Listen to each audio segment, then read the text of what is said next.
Sutra. The next day, the Patriarch secretly came to the threshing floor where he saw Huineng pounding rice with a stone tied around his waist, and he said, "The seeker of the way would forget his very life for the Dharma. Is this not the case?" Commentary. The next day, everyone was quiet and no longer worrying about who was enlightened and who was not. The fifth patriarch secretly left his room and went quickly to the threshing floor to see the great master Huineng. As he went, he peered about to see if anyone was looking. Just like a Shen Xiu, when he had finished writing the verse, he ran silently, darting glances over his shoulder to make sure no one saw him. When the fifth patriarch got to the threshing floor, he saw Huineng pounding rice. He had tied a stone around his waist and pounded rice so that others could eat. What was he doing? He was practicing the Bodhisattva way, forgetting others and having no notion of self. He did not think, "Why should I pound rice for you to eat? You don't work. You don't do anything at all. I pound rice all day, and it is very difficult." He did not think that way. Instead, he thought, "You do not work? Fine. I'll do it myself." Just like one of my disciples who is just so busy that when he is called to lunch, he says, wait a minute. I really like that kind of disciple, but not everyone can be that way. Isn't that so? The fifth Patriarch said. Remember this, it must be this way. You must give up being afraid of difficulty to the point of forgetting to eat. No one knows how many days the sixth Patriarch went without eating. No one called him to eat, and he himself forgot about it until he had no strength. He tied a heavy rope around his waist to add weight to his body so that he could pound the rice. I think he used the stone to add to his weight because he had not eaten for some time. However, you should not get attached and think it was definitely like that. On the other hand, do not think it definitely wasn't like that. The profound insight comes from precisely that kind of non-attachment. Sutra. Then the fifth patriarch asked, "Is the rice ready?" Huineng replied, "The rice has long been ready. It is now waiting only for the sieve." Commentary. This passage in the Sixth Patriarch's Sutra is extremely important. The fifth patriarch found the great master Huineng toiling on the threshing floor and asked him, "Is the rice ready?"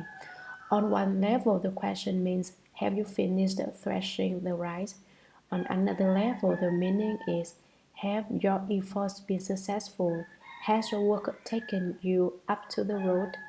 Why does the sutra say rice? Because rice is made up of many grains perfectly shaped, so symbolizing the precious manual of the self-nature. Is the manual of your nature ready? Is the light of your mind full? Is the light of your nature full? Is the light of your body full? When the raw grain is boiled in water, it becomes edible. The Patriarch's question means, how is your cultivation of the way? You have been pounding rice and cultivating dhyana meditation. How is your skill? There are many levels of meaning here. The sixth patriarch, of course, understood the fifth patriarch's question, for it is said, "One who has gone through knows one who has gone through. Those who do know those who do. The rice has long been ready. My skill was perfected long ago." The sixth patriarch answered, "It is now waiting only for the sieve." In threshing rice, a sieve is used to sift out the husks. Here, the sieve represents getting rid of the filth. The fourth chapter of the Lotus Sutra tells of the poor son who spent 20 years getting rid of the filth of the delusions of views and delusions of thoughts. Although the sixth patriarch's spiritual skill was perfected, he still waited for the sieve. He still had to sweep out the filth of the delusions of views and thought. Do you understand now why sutras must be explained? If they were not explained, you would not even know enough to sweep away the filth, and you would be utterly useless. Sutra. The Patriarch rapped the pestle 3 times with his staff and left. Hui Neng then knew the Patriarch's intention, and at the third watch he went into the Patriarch's room. Commentary. The fifth Patriarch rapped the pestle 3 times with his staff and left. Old monks who have left the home life to become bhikshus often carry a walking stick. Sometimes these staffs are made of twisted vines. The great master Su Yun said, "We go to pick the ivy, lively like a dragon, beating wind and rain, beating empty space. The ivy vine curves and twists like a dragon, who by attacking the wind and rain attacks empty space. That is certainly a case of going out to look for trouble. If that vine were as busy as my disciples, it would have no time to beat space and wind." Knock, knock, knock went the fifth patriarch's staff. And how do you think he left? If you know, then you know. If you don't know, then you must wait until I tell you. He went out with his 2 hands behind his back, holding his crooked staff. Why did the patriarch rap 3 times? Do you understand the meaning of that? The sixth patriarch understood right away. The rapping meant, "Come to my room at the third watch at midnight." This is called speaking the Dharma without words. Here in the meditation hall, for example, when the wooden fish is hit twice, it means walk. Hit once, it means stop and sit down. Hit 3 times, it means meditate, work hard. All that is speaking the Dharma without words. Why did the fifth patriarch carry his staff behind his back? Now you are going to ask me, how do you know he carried it behind his back, since it doesn't say so in the sutra? Well, how do you not know? I know that you don't know. He carried it behind his back to indicate that the sixth patriarch should come in by the back door. Do not let the others see you come in. If the fifth patriarch had said openly, "Come to my room at the third watch and we'll have a little talk," I am sure that the word would have spread like fire to Shen Xiu's ears, and Shen Xiu and his disciples would not have been very kind to the sixth patriarch. The fifth patriarch tested the sixth patriarch's wisdom by wrapping his staff 3 times and putting it behind his back. The sixth patriarch understood, but no one else did. They were all as if deaf and dumb, without any idea as to what had transpired in this wordless exchange of Dharma. At midnight, as soon as the sixth patriarch entered the room, there was a quick exchange. "What are you doing here?" demanded the fifth patriarch. "But the patriarch told me to come at the third watch," came the reply. "Really? Did I tell you that? How could I have forgotten? What do you think you are doing? Why do you come in the back door instead of the front door? Did the master not tell me not to use the back entrance?"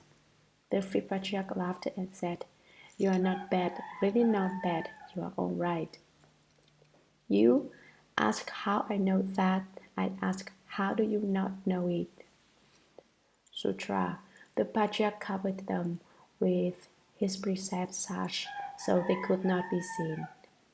And he explained the Diamond Sutra for him down to the line.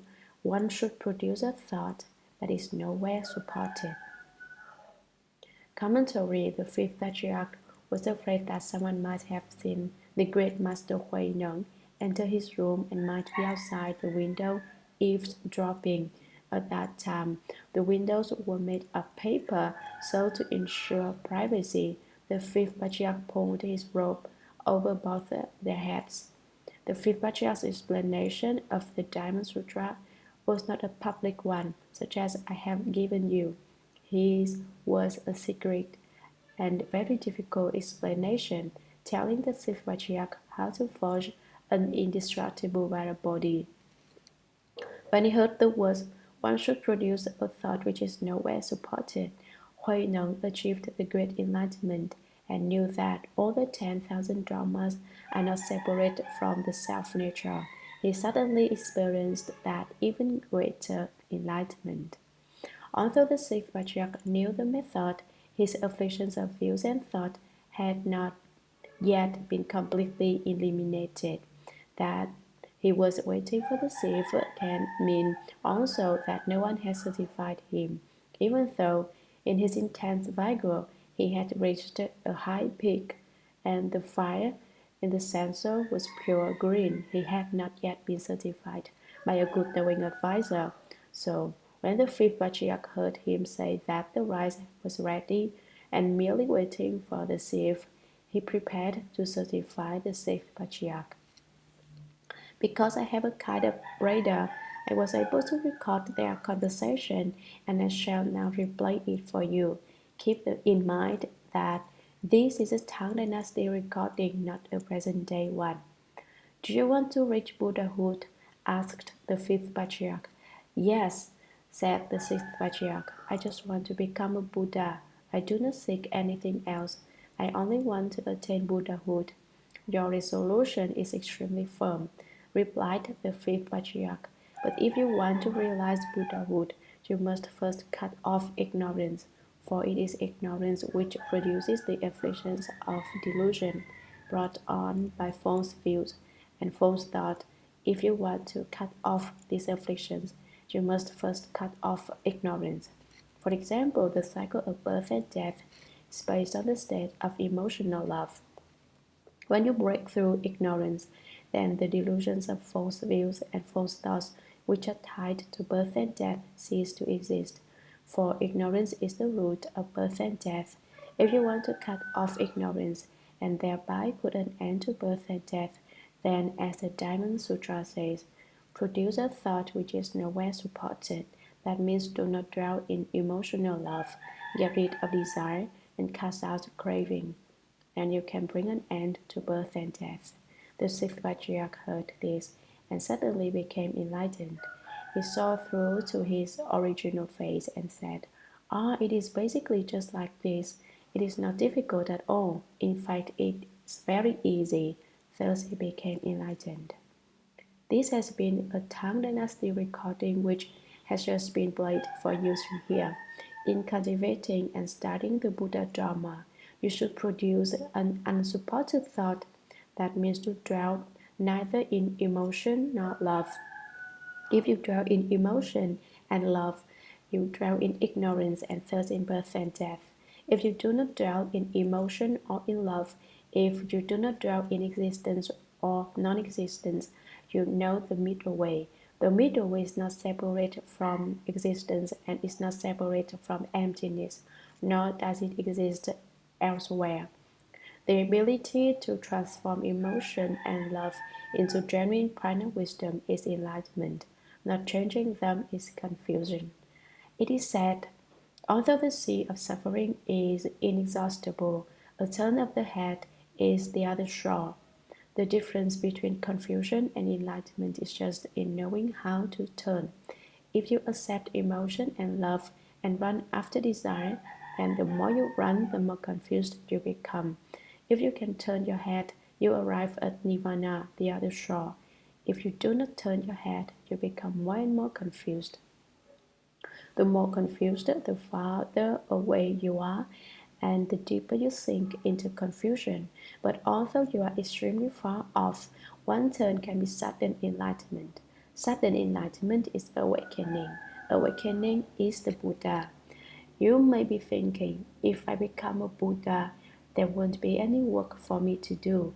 Wouldn't I just sit in a lotus flower all day and wait for people to come and light incense and bow before me?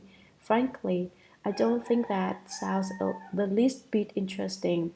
If that is what you think, you can go on being a living being, but you can be a living being who is a friend to others, taking them across to Buddhahood. You need not worry about Buddhahood being uninteresting.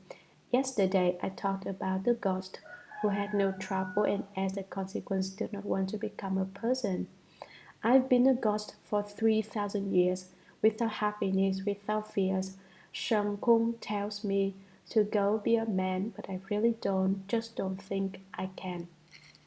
The ghosts have no fears, but they only come out at night because they belong to the yin, the darkness principle. The Buddha is totally young, like the light of the sun. So you decide, do you want to be a ghost or a Buddha? If you want to be a ghost, then it is alright to have emotion and love.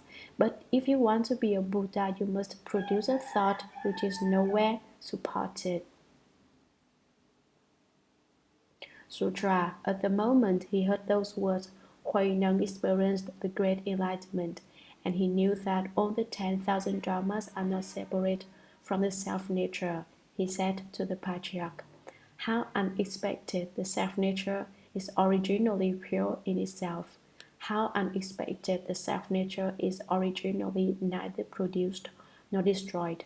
How unexpected! The self-nature is originally complete in itself. How unexpected! The self-nature is originally without movement. How unexpected! The self-nature can produce the 10,000 dharmas. Commentary. Great enlightenment penetrates to the beginning and to the end. It is a complete understanding of the deep prana wisdom. Because the Sixth Patriarch understood prana wisdom, he said, the 10,000 dharmas are not separate from the self-nature, for the mind produces the 10,000 dharmas. The Sixth Patriarch exclaimed that the self-nature is pure. Why, then, does the Sutra say earlier that the self-nature is neither divine nor pure? The term pure represents the appearance of the original substance, because the concept cannot be represented any other way. Here, pure means originally pure, and does not refer to the purity which is the opposite of defilement. Production and destruction, birth and death, occur because living beings become attached. Without attachments, where would birth and death come from? Where would they go? There is no such thing as birth and death. The Sixth Patriarch realized that the self-nature is originally complete in itself, with nothing lacking and nothing in excess. It cannot be added to or depleted. In the final analysis, the Buddha is not greater than ordinary living beings. Why do living beings fail to understand that? Because they turn their backs on enlightenment and unite themselves with the dust of external objects. With their backs turned, they cannot recognize the precious things that are originally theirs. They cast the root aside and grasp at the branches, seeking pleasurable sensations which are false. They grasp at fame and profit stupidly. Living beings are upside down. They have no concentration power, but nevertheless, the self-nature is without movement. Not only is that true of the Sixth Patriarch's self-nature, but the self-nature of all living beings is unmoving too. All are equal. The 10,000 dharmas are produced from the self-nature, and the self-nature includes all of existence. The master hadn't comprehended that before, but now at last he understood the wonderful principles.